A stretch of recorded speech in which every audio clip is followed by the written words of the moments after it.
नमस्कार. Home chef अनितामध्ये तुमचं पुन्हा एकदा खूप खूप स्वागत. सर्वांना स्वातंत्र्य दिनानिमित्त खूप खूप शुभेच्छा. आज आपण स्वातंत्र्य दिनविशेष अशी एक रेसिपी करणार आहोत ज्याचं नाव आहे तिरंगी चिरोटे. त्यासाठी काय काय साहित्य लागतंय ते एकदा बघून घेऊया. सगळ्यात आधी मैदा. मी इथे 1/2 किलो मैदा घेतलेला आहे आणि एका कुंड्यामध्ये तूप घेतलंय, 1 टेबलस्पून तूप, ज्यात आपण मीठ घालून नंतर मैदा भिजवणार आहोत. साठ्यासाठी मी वेगळं 3 टेबलस्पून तूप घेतलेलं आहे आणि 1 टेबलस्पून तांदूळ पिठी. या व्यतिरिक्त आपल्याला पिठी साखर घ्यायची आहे. मी साधारण एक अर्धा ते पाऊण कप पिठी साखर घेतलेली आहे आणि हिरवा रंग आणि केशरी रंग असे हे 2 खायचे रंग मी घेतलेले आहेत. पिठी साखर मी इथे मिक्सरवरच दळून घेतली आहे. आपण आता सुरू करूया. आता हे जे कुंड्यामधलं तूप आहे त्यात मी मीठ घालतेय आणि मीठ घालून ते बोटांनी फेसून घेणार आहे. हे तूप अगदी हलकं होईस्तोवर आणि किंचित रंग बदलेस्तोवर आपल्याला फेसायचे. एक 5-7 मिनिटं फेसून झाल्यानंतर तुम्ही बघू शकता की ते किंचित असं फिक्कट रंगावर आलेलं असतं आणि खूप हलकं झालेलं असतं.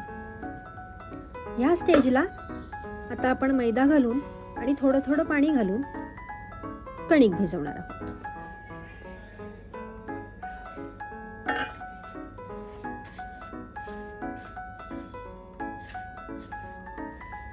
आपण जे तूप फेसलेलं आहे ते मैद्याला छान चोळून घ्यायचंय आणि आता लागेल तसं पाणी घालून आपल्याला पीठ भिजवायचंय.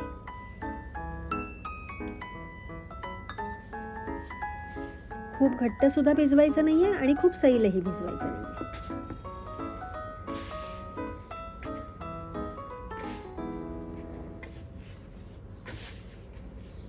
तुम्ही बघू शकता आपलं पीठ छान भिजून झालेलं आहे. आता ते आपल्याला एक अर्धा तास झाकून ठेवायचंय.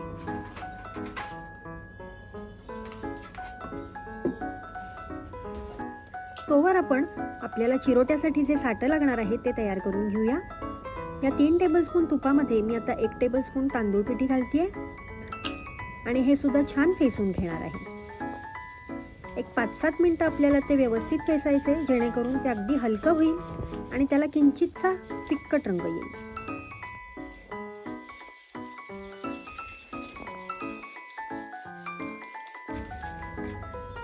तुम्ही बघू शकता एकदम हलकं झालेलं आहे आपलं साठं फेसून. छान असं क्रीमी टेक्स्चर त्याला येतं. हे आता आपलं तयार झालेलं आहे. आता अर्धा तास झालेला आहे. आपली जी भिजलेली कणिक आहे त्याच्यात आपल्याला पोळ्या लाटायला घ्यायच्या आहेत. त्यासाठी आपण एकसारखे उंडे तयार करून घेऊया. 1/2 किलो मैद्यामध्ये साधारण 6 ते 7 पोळ्या आपल्या तयार होतात. अशा प्रकारे मी सगळे उंडे तयार करून घेतलेले. आता तिरंगी चिरोट्यांसाठी मी इथे 2 उंडे हे पांढरेच ठेवणार आहे आणि उरलेले जे 4 उंडे आहेत त्यामध्ये केसरी आणि हिरवा रंग मिसळून घेणार आहे.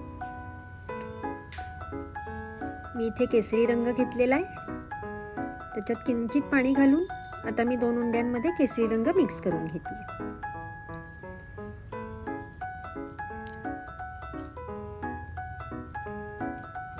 तुम्ही बघू शकता किती छान रंग आलेला आहे. अशाच प्रकारे आपण बाकीचे जे 2 उंडे आहेत त्यात हिरवा रंग मिक्स करून घेऊया.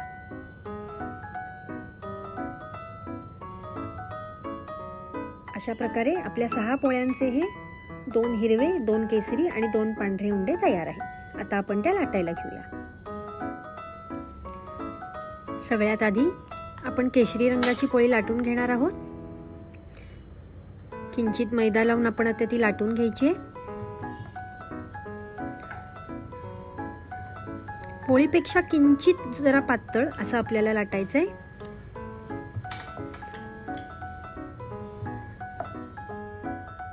तुम्ही बघू शकता आपली छान केशरी रंगाची पोळी लाटून झालेली आहे. आता आपण पांढऱ्या रंगाची पोळी लाटून घेऊया.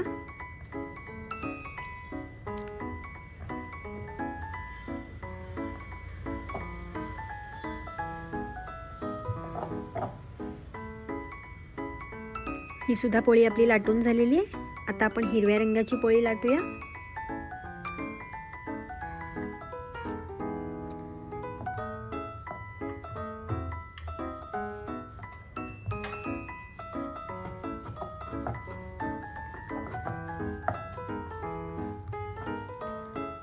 अशा प्रकारे आपल्या सगळ्या पोळ्या आता लाटून झालेल्या आहेत. आता आपण सगळ्यात आधी केशरी पोळी घेऊया. त्यावर आपण जे तयार केलेलं साटं आहे ते व्यवस्थित लावून घेऊया. साटं सगळीकडे अगदी कोपऱ्यापर्यंत व्यवस्थित लावून घ्यायचंय.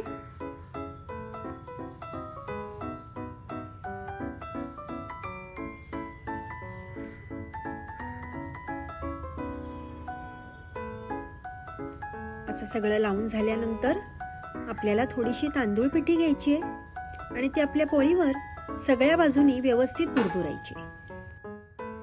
असं केल्याने जेव्हा एकावर एक पोळ्या आपण ठेवू आणि त्या चिरोटे तळायला घेऊ तेव्हा त्याचे लेयर्स असे छान फुलून येतील.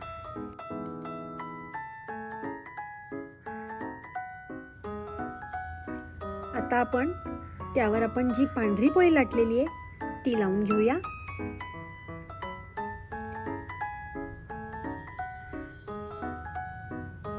पोळी अशी व्यवस्थित सगळ्या बाजूने लावून झाल्यानंतर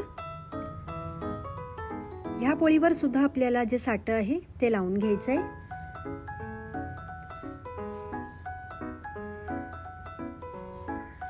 आणि त्यावर सुद्धा आपल्याला साटं लावून झाल्यानंतर तांदूळ पिठी भुरभुरायची. अशा प्रकारे आपण सगळ्या पोळ्या करून घेऊया. तुम्ही बघू शकता आपण ज्या 6 पोळ्या तयार केल्या होत्या त्या सगळ्या एकावर एक साटं लावून तांदूळ पिठी भुरभुरून अशा तयार आहेत. आता आपण ह्याची गुंडाळी करायला घेऊया. सगळ्या बाजूने अगदी व्यवस्थित आणि घट्ट अशी गुंडाळी करायची आहे. अगदी हलक्या हाताने आपल्याला हे सगळं गुंडाळून घ्यायचंय. अजिबात जोर लावायचा नाहीये.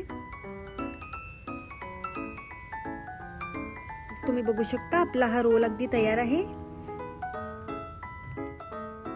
याची जी अशी अनइवन कड आहे ती मी कापून घेतेय. तीही आपण तळू शकतोच, पण आपल्याला एकसारखे चिरोटे हवेत म्हणून आपण आता हा मधला जो भाग आहे तो अगदी समान अंतरावर कापून घेणार आहोत. तुम्ही बघू शकता किती छान लेयर्स त्याला आलेले आहेत आणि तिन्ही रंग किती छान दिसत आहेत. अशाच प्रकारे मी सगळे चिरोटे आता कापून घेणार आहे.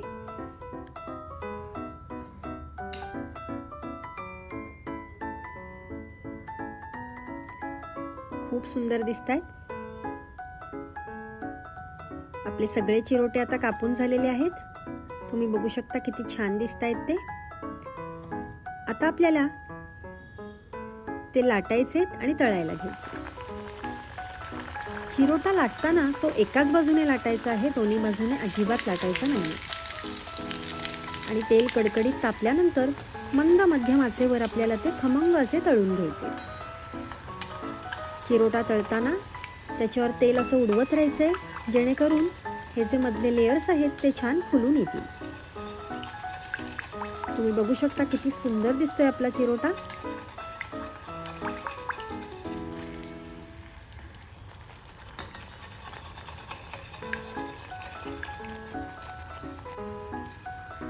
अशा प्रकारे आपला हा चिरोटा तयार आहे. तेल व्यवस्थित निथळून आता तो काढून घ्यायचा आहे.